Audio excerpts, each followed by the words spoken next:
It has to be something where we offer the coursework, or perhaps the student has taken the coursework in transfer, or they plan a study away where they can bring the coursework in. But an important component of understanding an individualized major is to know that we have to be able to have the coursework to support it. So there are some times when a student comes in and is excited about an individualized major and we have to say no. That is when we don't have the coursework to support it. So an example of that would be a student comes in and says, I want an individualized major in architecture. Well, we don't teach architecture classes, so we can't support that.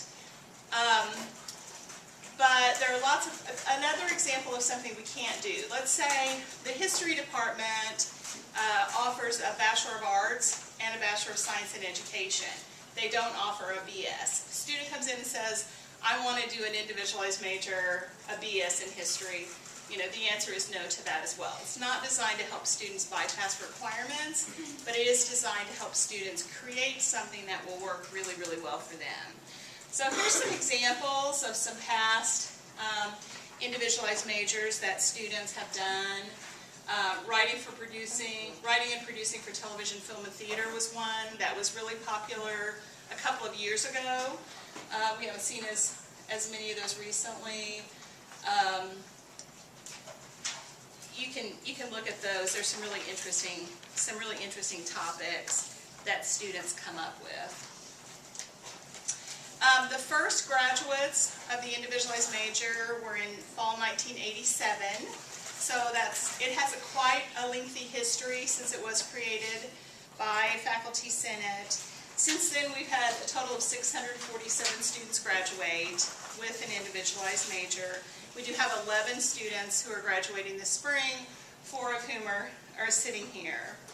There are some majors that started out as individualized majors and then became regular majors, and some examples of those are criminology, anthropology, and exercise and movement science is criminology is a very large major on our campus also, which at one time had to be individualized. So occasionally that does happen, and we do see trends with individualized majors. For example, and Hunter's a good example of that right now.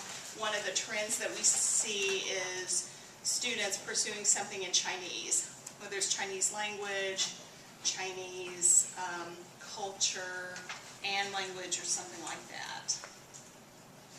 We do have some people that we call famous, our famous graduates. Most of you probably have heard of Jackie Stiles, who did an individualized major in sport and fitness promotion.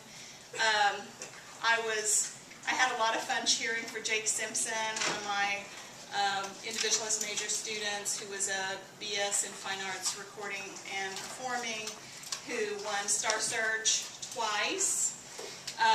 Wes Wilson, some of you may have seen, he came back after doing a BS in Public Policy and was one of our speakers at our Public Affairs Conference.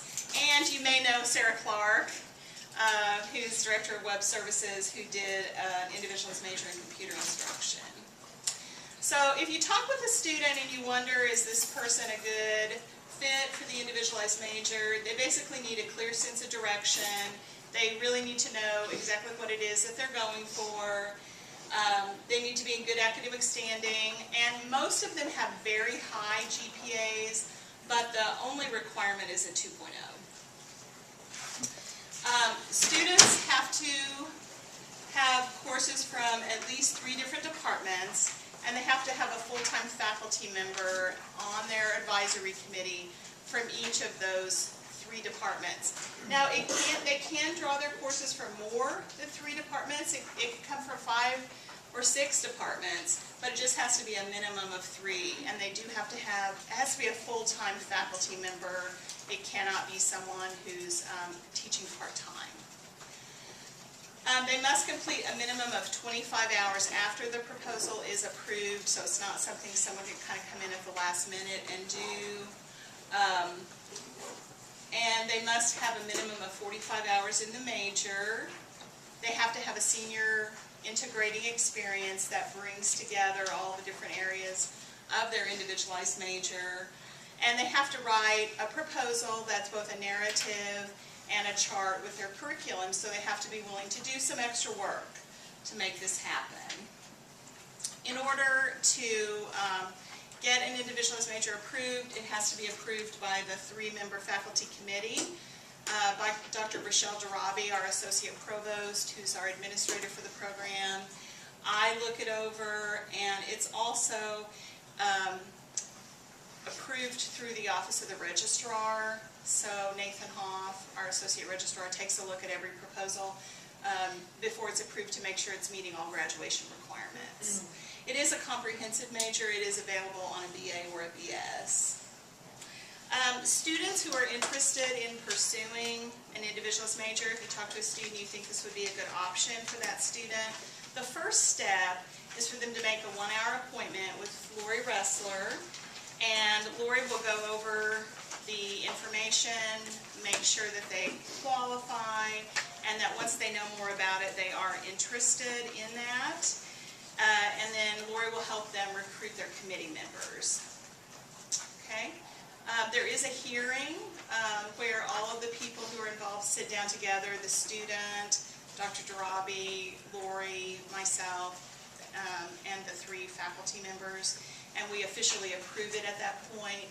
And then there's paperwork that is filed. Once that paperwork is filed, the student is regularly admitted to the degree program, and they may even, at that point, order a degree audit, as another student would, to be able to look at their requirements.